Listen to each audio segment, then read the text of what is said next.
Assalamualaikum warahmatullahi wabarakatuh. Angin dari barat membawa lebih dari sekedar kapal dan rempah menuju timur Nusantara.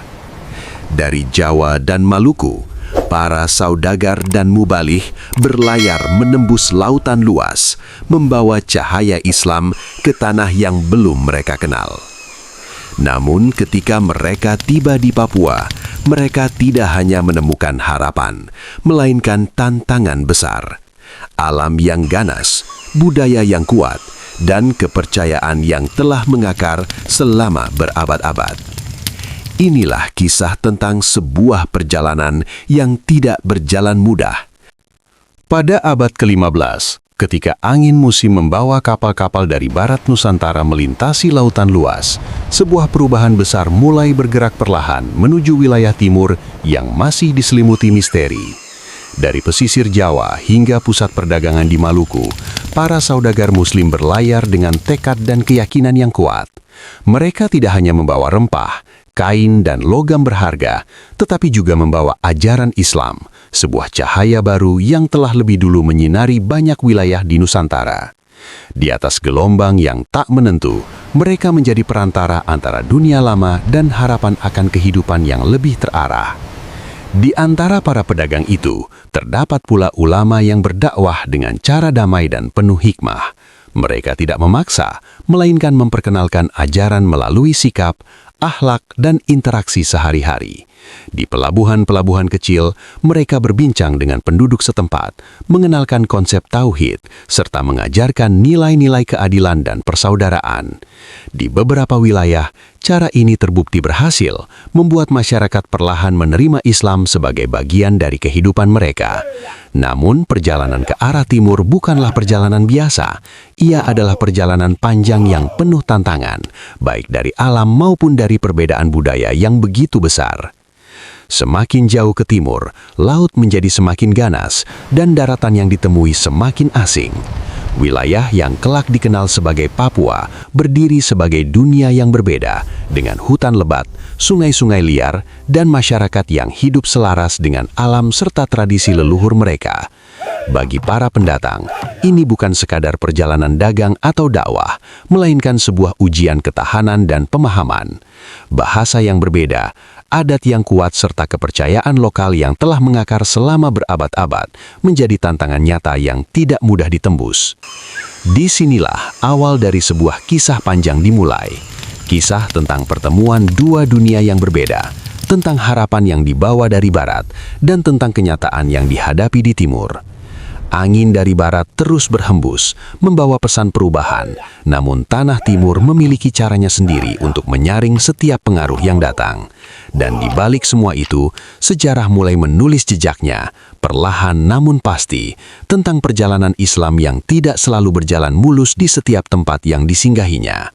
Bab 2. Jejak para saudagar. Gelombang laut yang tenang di pagi hari menjadi saksi perjalanan para saudagar dari Kesultanan Ternate dan Kesultanan Tidore yang terus memperluas jalur dagang mereka ke arah timur.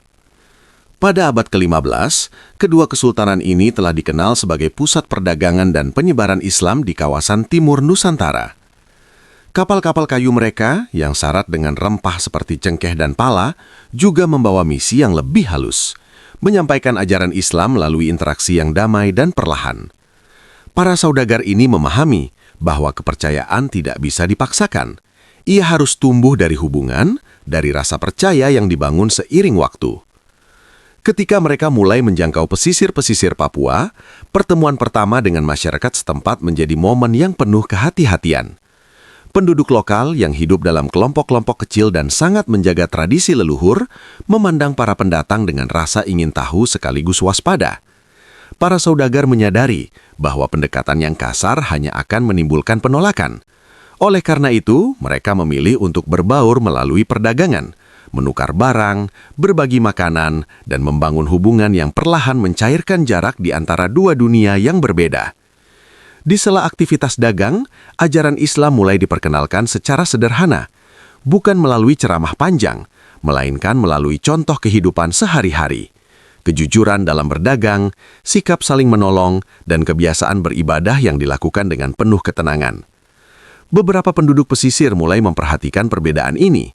Mereka melihat bagaimana para saudagar menjaga janji, tidak menipu dalam transaksi, dan menunjukkan rasa hormat terhadap sesama. Nilai-nilai ini, meski asing, perlahan menimbulkan ketertarikan. Namun, perjalanan dakwah ini tidak selalu berjalan mulus. Keterbatasan bahasa menjadi penghalang besar. Banyak makna yang tidak tersampaikan dengan utuh dan tidak jarang terjadi kesalahpahaman dalam komunikasi. Selain itu, para saudagar tidak menetap lama di satu tempat. Mereka harus kembali mengikuti arus perdagangan, berpindah dari satu pelabuhan ke pelabuhan lain. Akibatnya, hubungan yang telah dibangun seringkali terputus sebelum sempat berkembang lebih jauh. Di balik segala usaha itu, jejak para saudagar tetap tertinggal, meski samar. Mereka mungkin tidak berhasil mengubah keyakinan masyarakat secara luas, tetapi mereka telah membuka pintu pertama, memperkenalkan sebuah ajaran baru yang suatu saat akan kembali hadir dengan cara yang berbeda. Di pesisir-pesisir yang sunyi itu, kisah tentang orang-orang dari barat mulai diceritakan dari generasi ke generasi, menjadi bagian kecil dari ingatan kolektif yang terus hidup dalam bayang-bayang waktu. Bab 3. Tanah yang asing. Ketika langkah para pendatang dari barat semakin jauh menembus wilayah timur, mereka mulai menyadari bahwa tanah yang mereka pijak bukan sekadar tempat baru, melainkan sebuah dunia yang sama sekali berbeda. Papua pada abad ke-15 adalah wilayah yang belum tersentuh oleh pengaruh luar secara luas. Hutan-hutan lebat membentang tanpa batas, sungai-sungai mengalir liar, dan pegunungan menjulang tinggi seolah menjadi penjaga alam yang tak tergoyahkan. Bagi para saudagar dan mubalig yang datang dari Jawa maupun Maluku, lingkungan ini menghadirkan tantangan yang tidak hanya bersifat fisik, tetapi juga batin. Masyarakat Papua hidup dalam harmoni yang kuat dengan alam sekitarnya. Setiap pohon, sungai, dan gunung bukan sekadar bagian dari lingkungan, tetapi memiliki makna spiritual yang dalam. Kepercayaan terhadap roh leluhur dan kekuatan gaib telah menjadi bagian dari kehidupan sehari-hari yang tidak terpisahkan. Upacara adat, ritual persembahan, serta aturan hidup diwariskan turun-temurun dengan penuh kesakralan. Bagi mereka, menjaga keseimbangan dengan alam berarti menjaga kelangsungan hidup itu sendiri. Ketika para pendatang mencoba memperkenalkan ajaran Islam, mereka dihadapkan pada kenyataan bahwa kepercayaan lokal ini bukan sekadar keyakinan biasa, melainkan identitas yang melekat kuat dalam setiap individu. Tidak mudah bagi masyarakat setempat untuk menerima konsep baru yang berbeda jauh dari apa yang telah mereka yakini sejak lahir. Bahkan dalam beberapa pertemuan muncul ketegangan yang halus, bukan berupa konflik terbuka, tetapi berupa jarak yang sulit dijembatani. Selain itu, struktur sosial masyarakat Papua yang dipimpin oleh kepala suku dan tetua adat semakin memperkuat pertahanan terhadap pengaruh luar. Setiap keputusan penting, termasuk penerimaan terhadap hal baru, harus melalui pertimbangan para pemimpin ini. Mereka memiliki tanggung jawab besar untuk menjaga warisan leluhur agar tidak tergerus oleh perubahan yang belum tentu membawa kebaikan menurut pandangan mereka. Oleh karena itu, setiap ajaran yang datang dari luar disaring dengan sangat hati-hati. Para mubalik yang datang perlahan mulai memahami bahwa pendekatan yang mereka gunakan di wilayah lain tidak bisa diterapkan begitu saja di tanah ini. Mereka tidak hanya berhadapan dengan perbedaan keyakinan, tetapi juga dengan cara pandang hidup yang sangat berbeda. Disinilah mereka mulai menyadari bahwa perjalanan ini bukan sekadar tentang menyampaikan ajaran, melainkan tentang memahami sebuah peradaban yang telah lama berdiri dengan kekuatannya sendiri. Tanah yang asing ini mengajarkan satu hal penting, tidak semua cahaya dari luar dapat langsung diterima. Ada nilai-nilai yang harus dipahami, dihormati, dan didekati dengan kesabaran yang jauh lebih dalam. Dan di tengah keheningan hutan serta gemuruh alam Papua, para pendatang mulai mengerti bahwa perjalanan mereka akan jauh lebih panjang dan penuh ujian dari yang pernah mereka bayangkan. Bab 4. Bahasa yang terpisah. Di balik lebatnya hutan dan kuatnya adat yang mengakar, terdapat satu penghalang lain yang tidak kalah besar: bahasa. Ketika para saudagar dan mubalik dari Maluku dan Jawa mencoba menyampaikan ajaran Islam kepada masyarakat Papua, mereka segera menyadari bahwa kata-kata yang mereka bawa tidak selalu memiliki makna yang sama di telinga penduduk setempat. Bahasa yang digunakan oleh masyarakat Papua sangat beragam, bahkan antara satu wilayah dengan wilayah lainnya bisa sangat berbeda. Hal ini membuat komunikasi menjadi tantangan yang rumit dan seringkali membingungkan kedua belah pihak. Para mubalik yang terbiasa berdakwah dengan lisan mendapati diri mereka seolah kehilangan kekuatan utama mereka. Konsep-konsep penting dalam Islam seperti tauhid, ibadah, dan akhlak sulit diterjemahkan secara utuh ke dalam bahasa lokal. Tidak jarang, pesan yang disampaikan justru berubah makna ketika diterjemahkan secara sederhana. Kesalahpahaman pun kerap terjadi, bukan karena penolakan, melainkan karena ketidakmampuan untuk benar-benar memahami apa yang dimaksud oleh pihak lain. Dalam beberapa pertemuan, para saudagar mencoba menggunakan bahasa isyarat, simbol, dan contoh konkret dari kehidupan sehari-hari untuk menjelaskan ajaran mereka. Mereka menunjukkan cara beribadah, memperagakan sikap jujur dalam berdagang, serta memperlihatkan nilai kebersamaan melalui tindakan nyata. Namun, tanpa pemahaman bahasa yang mendalam, semua itu seringkali hanya dipandang sebagai kebiasaan asing, bukan sebagai bagian dari sebuah ajaran yang utuh. Di sisi lain, masyarakat Papua juga mengalami kesulitan dalam memahami maksud para pendatang. Mereka mencoba menafsirkan apa yang mereka lihat dan dengar berdasarkan kerangka kepercayaan yang telah mereka miliki.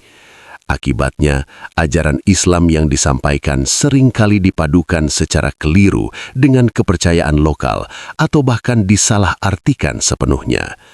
Hal ini menciptakan jarak yang tidak terlihat tetapi sangat nyata dalam proses penerimaan.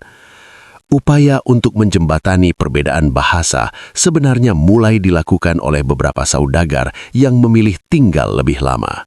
Mereka mencoba mempelajari bahasa setempat, memahami istilah-istilah lokal, dan mencari cara untuk menyampaikan ajaran Islam dengan pendekatan yang lebih dekat dengan kehidupan masyarakat. Namun, proses ini membutuhkan waktu yang panjang, sementara sebagian besar dari mereka tidak memiliki kesempatan untuk menetap terlalu lama karena tuntutan perdagangan. Bahasa yang seharusnya menjadi jembatan komunikasi justru berubah menjadi tembok pemisah yang sulit ditembus. Tanpa kemampuan untuk saling memahami secara mendalam, hubungan yang terjalin pun menjadi terbatas. Di tengah upaya yang terus dilakukan, para mubalik mulai menyadari bahwa dakwah di tanah ini bukan hanya soal keyakinan, tetapi juga soal menemukan cara untuk berbicara dalam bahasa hati masyarakat setempat, sebuah bahasa yang jauh lebih dalam daripada sekedar kata-kata. Bab 5. Alam yang menguji. Perjalanan menuju timur Nusantara bukan hanya ujian niat, tetapi juga ujian ketahanan. Ketika para saudagar dan mubalik dari Maluku mulai menapakkan kaki lebih jauh ke wilayah Papua, mereka segera berhadapan dengan kenyataan alam yang jauh lebih keras daripada yang pernah mereka alami sebelumnya. Laut yang harus dilintasi tidak selalu bersahabat. Gelombang tinggi, angin yang berubah arah, serta badai yang datang tanpa peringatan menjadi bagian dari perjalanan yang penuh risiko. Banyak dari mereka harus mempertaruhkan nyawa hanya untuk mencapai pesisir yang belum tentu menerima kehadiran mereka. Sesampainya di daratan, tantangan belum berakhir. Hutan-hutan Papua terbentang luas, lebat, dan hampir tidak dapat ditembus dengan mudah. Pepohonan tinggi menutupi cahaya matahari, menciptakan suasana yang gelap dan lembab sepanjang hari. Jalan setapak hampir tidak ada, dan setiap langkah harus ditebas dengan tenaga dan kesabaran. Rawa-rawa yang tersembunyi menjadi jebakan alami, sementara sungai-sungai yang deras seringkali menjadi penghalang yang memutus perjalanan. Bagi para pendatang yang terbiasa dengan jalur perdagangan yang lebih terbuka, kondisi ini terasa sangat melelahkan dan menguras tenaga. Selain medan yang sulit, iklim Papua juga menjadi tantangan tersendiri. Hujan yang turun hampir setiap hari membuat perjalanan semakin berat. Pakaian dan perbekalan seringkali basah, sementara penyakit mulai mengintai. Demam, infeksi, dan kelelahan menjadi hal yang tidak bisa dihindari. Banyak dari para mubalig yang tidak mampu bertahan lama dalam kondisi seperti ini. Sebagian terpaksa kembali, sementara yang lain harus menghentikan misi mereka sebelum sempat berkembang. Alam Papua seolah menjadi benteng alami yang melindungi masyarakatnya dari pengaruh luar. Tidak hanya secara fisik, tetapi juga secara tidak langsung membatasi interaksi antara pendatang dan penduduk lokal. Hubungan yang sudah mulai terjalin seringkali terputus karena sulitnya akses dan jarak yang harus ditempuh. Bahkan untuk kembali ke tempat yang sama pun membutuhkan waktu dan tenaga yang besar. Dalam kondisi seperti ini, dakwah tidak lagi menjadi fokus utama. Bertahan hidup menjadi prioritas yang tidak bisa diabaikan. Para saudagar harus memastikan keselamatan diri dan awak kapal mereka, sementara para mubalig harus berjuang menjaga kesehatan dan kekuatan mereka. Banyak rencana yang akhirnya tertunda atau bahkan gagal karena tidak mampu melawan kerasnya alam.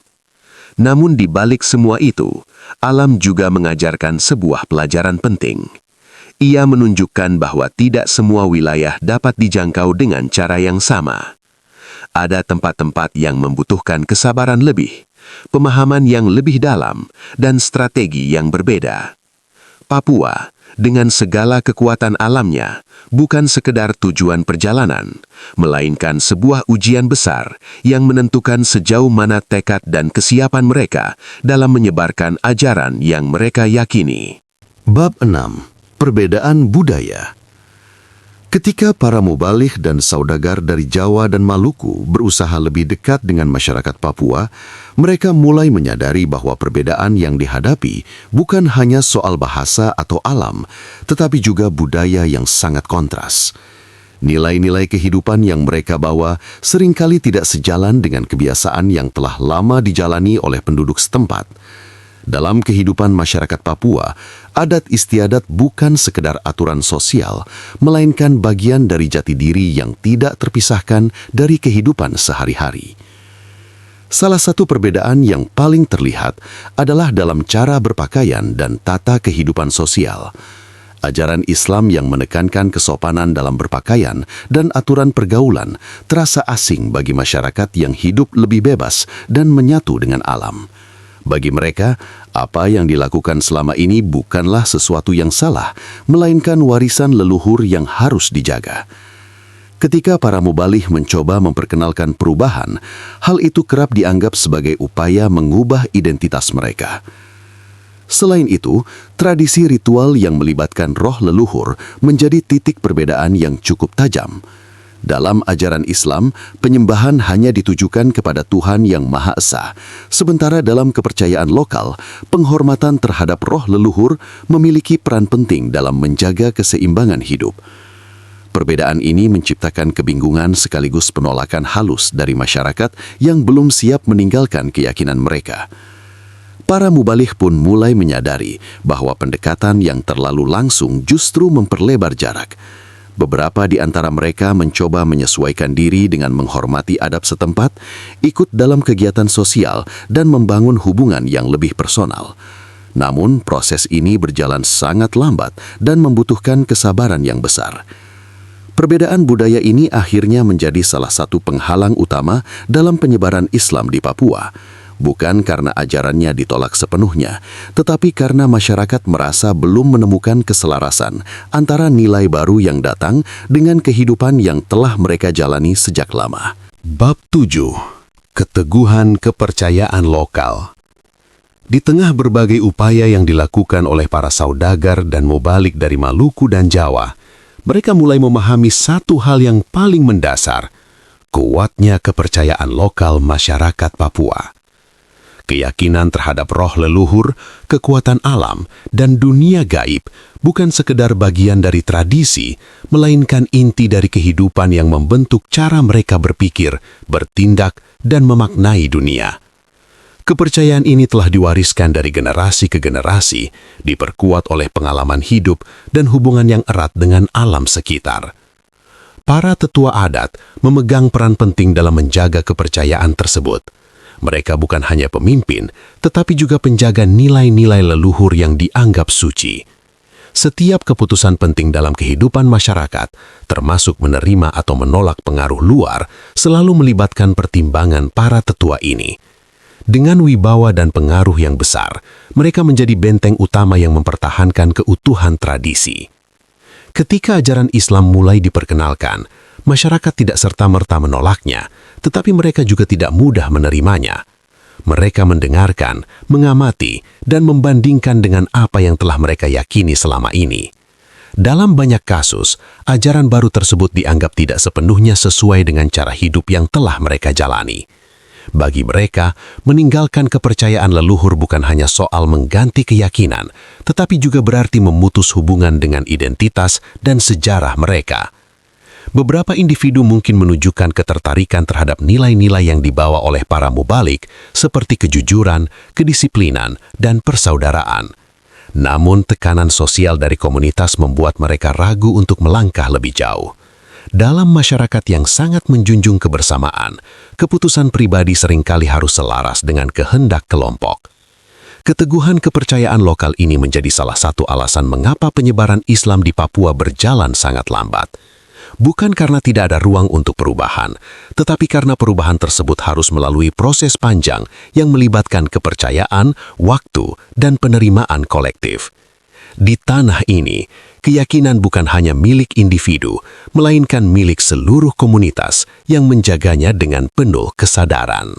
Bab 8. Minimnya dukungan politik. Di wilayah Barat Nusantara, penyebaran Islam seringkali berjalan seiring dengan kekuatan politik yang mendukungnya.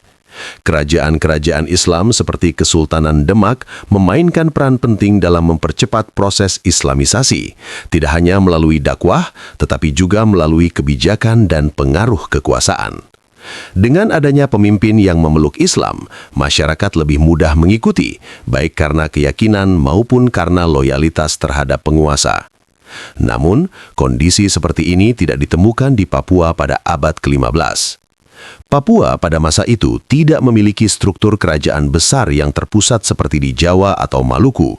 Masyarakatnya hidup dalam kelompok-kelompok suku yang dipimpin oleh kepala adat atau tetua. Kepemimpinan bersifat lokal dan tidak terikat pada satu kekuasaan besar yang dapat memengaruhi seluruh wilayah. Hal ini membuat penyebaran ajaran baru, termasuk Islam, tidak memiliki jalur politik yang kuat untuk berkembang secara luas. Para saudagar dan mubalih yang datang dari Maluku sebenarnya memiliki hubungan dengan kesultanan-kesultanan Islam, tetapi pengaruh tersebut tidak sampai menembus ke pedalaman Papua. Tanpa adanya dukungan dari pemimpin lokal yang memiliki kekuasaan luas, dakwah yang dilakukan hanya terbatas pada interaksi individu atau kelompok kecil di pesisir. Tidak ada sistem yang dapat memperluas pengaruh tersebut secara cepat dan terorganisir. Selain itu, para pemimpin adat di Papua lebih fokus menjaga keseimbangan dan keutuhan komunitas mereka. Mereka tidak memiliki kepentingan politik untuk mengadopsi agama baru sebagai alat kekuasaan. Justru, menerima pengaruh luar dianggap berpotensi mengganggu stabilitas sosial yang telah lama terjaga. Oleh karena itu, mereka cenderung bersikap hati-hati dan selektif terhadap setiap perubahan yang datang. Ketiadaan dukungan politik ini membuat penyebaran Islam berjalan tanpa arah yang jelas dan tanpa kekuatan pendorong yang signifikan. Dakwah tetap dilakukan, tetapi dalam skala kecil dan tidak berkelanjutan. Di tanah Papua, perubahan tidak ditentukan oleh kekuasaan, melainkan oleh penerimaan masyarakat secara perlahan, sebuah proses yang jauh lebih panjang dan penuh tantangan. Bab 9. Konflik kepentingan. Di balik layar penyebaran Islam di wilayah Timur Nusantara, tersimpan dinamika yang tidak selalu terlihat oleh masyarakat. Para saudagar yang datang dari Maluku dan Jawa membawa dua tujuan yang berjalan berdampingan, berdagang dan berdakwah. Namun dalam praktiknya, kedua tujuan ini tidak selalu sejalan.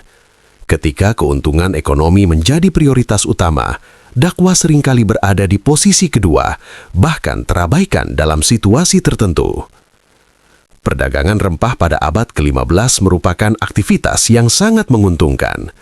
Para saudagar harus menjaga hubungan baik dengan masyarakat lokal agar jalur perdagangan tetap lancar. Dalam kondisi ini, mereka cenderung menghindari hal-hal yang berpotensi menimbulkan ketegangan, termasuk memperkenalkan ajaran baru yang bisa dianggap mengganggu kepercayaan setempat. Akibatnya, dakwah dilakukan dengan sangat hati-hati, bahkan terkadang ditunda demi menjaga stabilitas hubungan dagang. Di sisi lain, para mubaligh yang datang dengan niat menyebarkan ajaran Islam menghadapi dilema yang tidak mudah. Mereka bergantung pada para saudagar untuk transportasi, perlindungan, dan akses ke wilayah baru. Ketika saudagar lebih fokus pada keuntungan, ruang gerak mubaligh pun menjadi terbatas. Tidak jarang terjadi perbedaan pandangan antara keduanya, antara mereka yang ingin memperluas dakwah dan mereka yang ingin menjaga kelancaran perdagangan. Konflik kepentingan ini tidak selalu muncul dalam bentuk pertentangan terbuka, tetapi lebih sering terlihat dalam keputusan-keputusan kecil yang berdampak besar. Misalnya, memilih untuk tidak menetap lebih lama di suatu wilayah atau menunda penyampaian ajaran karena situasi dianggap belum aman. Hal-hal seperti ini membuat proses penyebaran Islam menjadi tidak konsisten dan kurang terarah.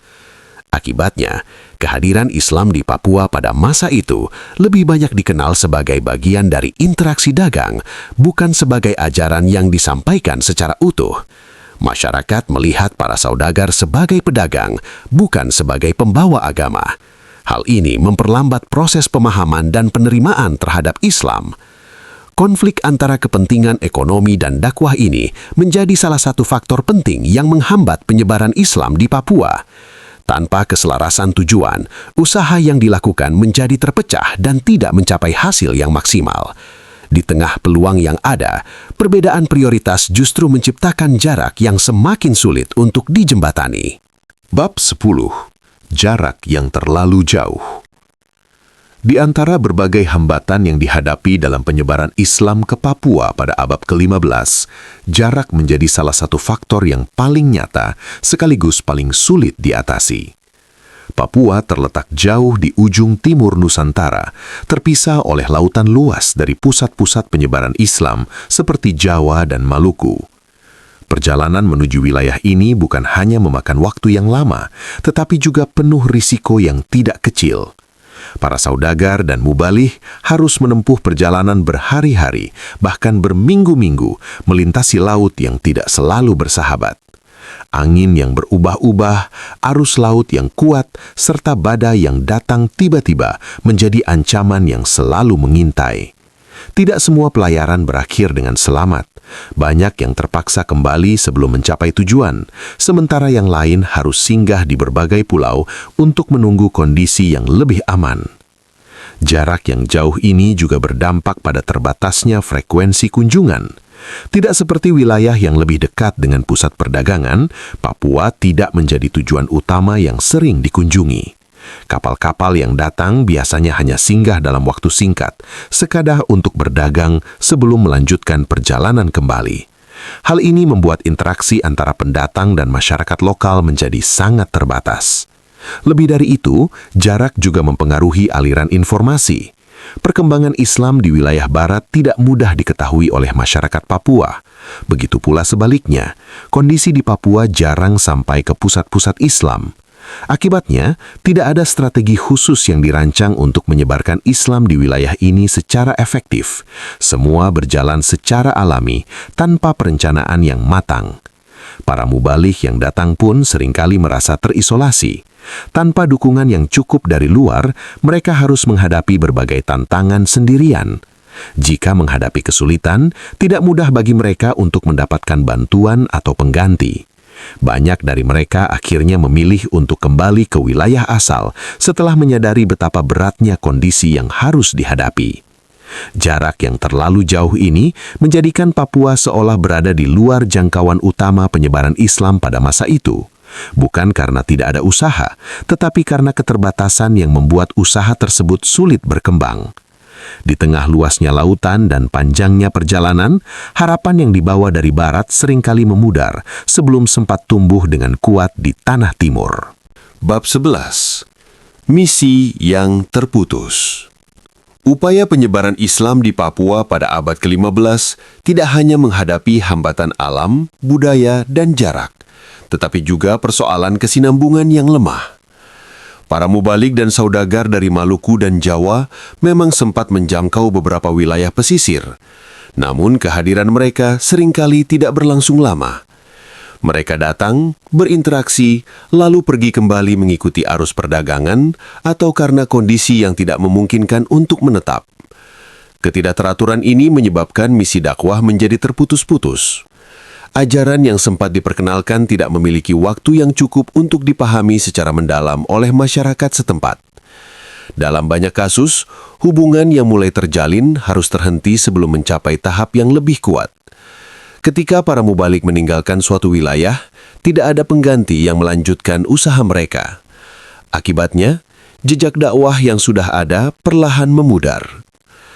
Bagi masyarakat Papua, kehadiran para pendatang ini terasa seperti sesuatu yang datang dan pergi tanpa kepastian. Mereka mungkin mengingat interaksi yang pernah terjadi, tetapi tanpa pendampingan yang berkelanjutan, sulit bagi mereka untuk benar-benar memahami ajaran yang disampaikan. Dalam kondisi seperti ini, kepercayaan lokal tetap menjadi pegangan utama, karena itulah yang selalu hadir dan terjaga dalam kehidupan sehari-hari. Selain itu, tidak adanya lembaga atau pusat dakwah yang menetap juga menjadi faktor penting.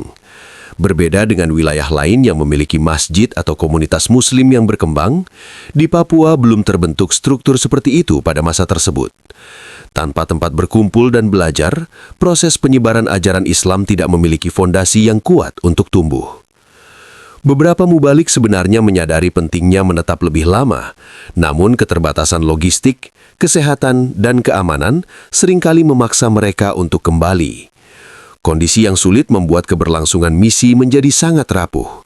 Setiap usaha yang dilakukan seolah harus dimulai kembali dari awal ketika ada pendatang baru yang datang. Misi yang terputus ini menjadi salah satu alasan mengapa penyebaran Islam di Papua tidak berkembang pesat pada masa itu. Tanpa kesinambungan, ajaran yang dibawa tidak memiliki kesempatan untuk berakar. Ia hanya menjadi jejak sementara yang perlahan hilang, tertutup oleh waktu dan kuatnya tradisi yang telah lama hidup di tanah tersebut. Bab 12. Pengaruh luar yang datang. Menjelang akhir abad ke-15, arus perubahan di wilayah timur Nusantara semakin kompleks dengan hadirnya kekuatan-kekuatan baru dari luar. Bangsa-bangsa Eropa mulai menjelajahi lautan, tertarik oleh kekayaan rempah yang selama ini dikuasai oleh wilayah seperti Maluku. Kedatangan mereka tidak hanya membawa kepentingan dagang, tetapi juga misi keagamaan yang menjadi bagian dari ekspansi mereka. Hal ini menciptakan dinamika baru yang turut mempengaruhi jalannya penyebaran Islam di wilayah timur, termasuk Papua. Berbeda dengan para saudagar dari Jawa dan Maluku yang datang dengan pendekatan perlahan dan melalui interaksi sosial, bangsa Eropa membawa sistem yang lebih terorganisir. Mereka didukung oleh kekuatan armada, perencanaan yang matang, serta tujuan yang jelas dalam memperluas pengaruh. Dalam beberapa wilayah, mereka mulai membangun hubungan dengan masyarakat lokal, memperkenalkan agama mereka, serta menjalin kerjasama yang menguntungkan secara ekonomi. Bagi masyarakat Papua yang berada di wilayah pesisir, kehadiran kekuatan baru ini menambah kebingungan. Mereka tidak hanya berhadapan dengan satu pengaruh luar, tetapi beberapa sekaligus, masing-masing membawa ajaran dan kepentingan yang berbeda. Dalam situasi seperti ini, masyarakat cenderung bersikap hati-hati dan memilih untuk tetap berpegang pada kepercayaan yang telah mereka kenal sejak lama. Persaingan pengaruh pun tidak bisa dihindari. Meskipun tidak selalu terjadi secara langsung di Papua, dinamika yang berlangsung di wilayah sekitar turut mempengaruhi jalur interaksi dan perdagangan. Para saudagar Muslim yang sebelumnya menjadi penghubung utama mulai menghadapi tantangan dari kekuatan baru yang memiliki sumber daya lebih besar. Hal ini secara tidak langsung mengurangi intensitas hubungan antara dunia Islam dan wilayah Papua. Selain itu, pendekatan yang berbeda dalam menyebarkan ajaran agama juga mempengaruhi penerimaan masyarakat. Ketika berbagai ajaran datang dalam waktu yang berdekatan, masyarakat menjadi semakin sulit membedakan mana yang harus diikuti. Akibatnya, mereka lebih memilih mempertahankan kepercayaan lokal yang telah terbukti memberikan keseimbangan dalam kehidupan mereka. Kehadiran pengaruh luar ini menjadi salah satu faktor yang memperlambat penyebaran Islam di Papua. Bukan karena ajaran Islam tidak memiliki daya tarik, tetapi karena harus bersaing dalam ruang yang semakin kompleks. Di tengah pertemuan berbagai kepentingan, masyarakat Papua tetap berdiri dengan kehati-hatian, menjaga jarak dari perubahan yang datang terlalu cepat dan beragam. Bab 13. Adaptasi yang gagal. Dalam upaya menyebarkan Islam ke wilayah Papua pada abad ke-15, para mubalik dari Jawa dan Maluku sebenarnya telah mencoba berbagai pendekatan. Mereka memahami bahwa setiap daerah memiliki karakter yang berbeda, sehingga diperlukan cara yang bijak untuk memperkenalkan ajaran baru. Namun, tidak semua usaha adaptasi berjalan dengan baik. Dalam banyak kasus, perbedaan yang terlalu jauh antara nilai Islam dan budaya lokal membuat proses penyesuaian menjadi sulit dilakukan. Sebagian mubalik mencoba meniru pendekatan yang berhasil di wilayah lain, seperti di Jawa, di mana dakwah dilakukan dengan mengakomodasi budaya setempat. Namun, pendekatan ini tidak sepenuhnya cocok diterapkan di Papua. Struktur sosial, sistem kepercayaan, dan hubungan masyarakat dengan alam memiliki bentuk yang sangat berbeda. Apa yang dianggap sebagai penyesuaian di satu tempat bisa saja dipandang sebagai sesuatu yang tidak relevan atau bahkan mengganggu di tempat lain. Kesulitan juga muncul dalam menentukan batas antara adaptasi dan perubahan prinsip. Para mubalih harus menjaga kemurnian ajaran Islam, tetapi di sisi lain mereka juga dituntut untuk menyesuaikan diri dengan budaya lokal agar lebih mudah diterima. Dalam kondisi ini, seringkali terjadi kebingungan dalam menentukan langkah. Akibatnya, dakwah yang dilakukan menjadi tidak konsisten. Kadang terlalu kaku sehingga sulit diterima, kadang terlalu longgar hingga kehilangan kejelasan makna. Masyarakat Papua yang memiliki kepekaan tinggi terhadap nilai-nilai budaya mereka dapat merasakan ketidaksesuaian tersebut. Mereka melihat bahwa ajaran yang dibawa belum sepenuhnya menyatu dengan kehidupan mereka. Beberapa praktik yang diperkenalkan terasa asing dan sulit diterapkan dalam konteks keseharian. Hal ini membuat ketertarikan yang sempat muncul perlahan memudar. Selain itu, kurangnya waktu untuk membangun pemahaman yang mendalam juga memperparah situasi. Adaptasi budaya bukanlah proses yang bisa dilakukan dengan cepat. Ia membutuhkan kehadiran yang lama, dialog yang terus-menerus, dan kesediaan untuk benar-benar memahami cara hidup masyarakat setempat. Tanpa semua itu, usaha penyesuaian menjadi setengah jalan.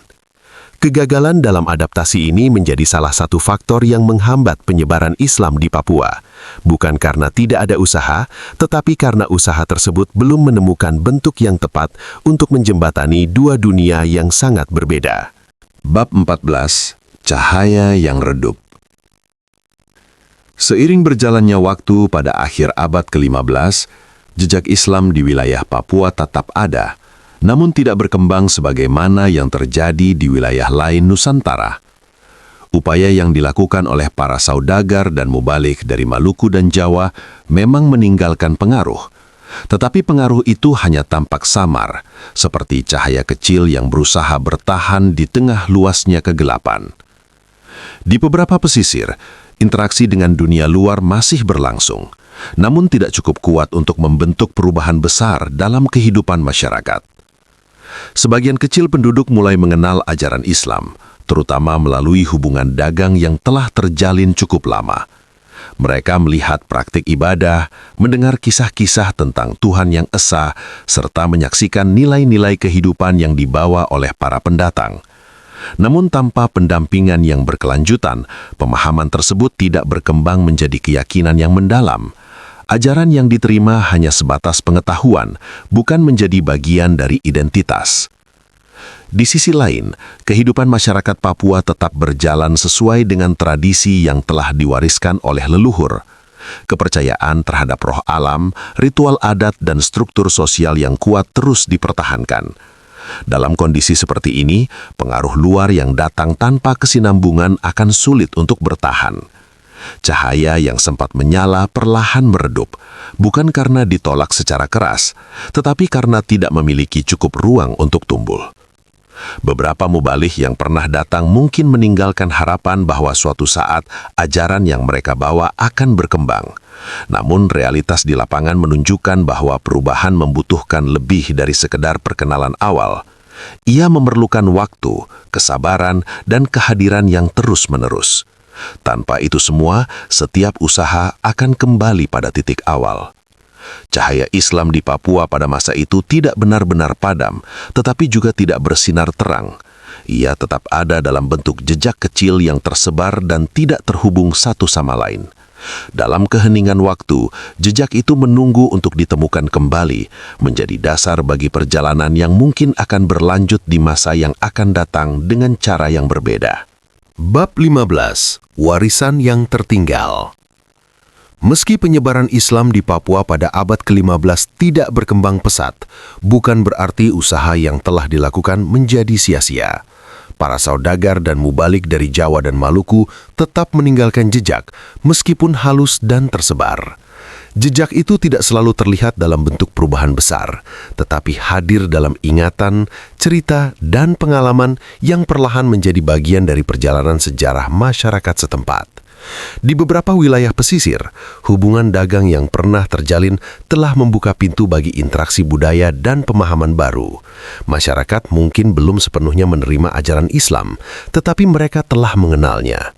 Mereka pernah melihat cara hidup yang berbeda, mendengar tentang keyakinan baru, dan merasakan kehadiran orang-orang dari dunia yang jauh. Semua itu menjadi benih kecil yang tersimpan dalam kesadaran kolektif. Warisan yang tertinggal ini juga terlihat dalam cara masyarakat memandang pendatang di masa-masa berikutnya. Pengalaman berinteraksi dengan para saudagar Muslim membuat mereka memiliki gambaran awal tentang dunia luar. Meskipun tidak langsung mengubah keyakinan, pengalaman tersebut membentuk sikap yang lebih terbuka terhadap kemungkinan perubahan di masa depan. Bagi para mubaligh, mungkin hasil yang mereka lihat tidak sesuai dengan harapan. Namun, dalam perjalanan panjang sejarah, tidak semua usaha langsung membuahkan hasil. Ada proses yang membujukan waktu lintas generasi. Apa yang mereka lakukan pada abad ke-15 bisa menjadi fondasi bagi perkembangan yang terjadi di masa berikutnya ketika kondisi sudah lebih memungkinkan. Papua, dengan segala kekuatan budaya dan alamnya, menunjukkan bahwa setiap wilayah memiliki ritme perubahan yang berbeda. Tidak semua tempat dapat menerima pengaruh luar dengan cepat. Ada yang membutuhkan waktu panjang untuk memahami, menyesuaikan, dan akhirnya menerima. Warisan Islam di Papua pada masa itu mungkin hanya berupa jejak kecil, tetapi jejak itu tetap berarti. Ia menjadi bagian dari sejarah panjang Nusantara, mengingatkan bahwa setiap perjalanan dakwah memiliki tantangannya sendiri. Dan dari jejak yang sederhana itulah, kemungkinan-kemungkinan baru akan selalu terbuka di masa depan.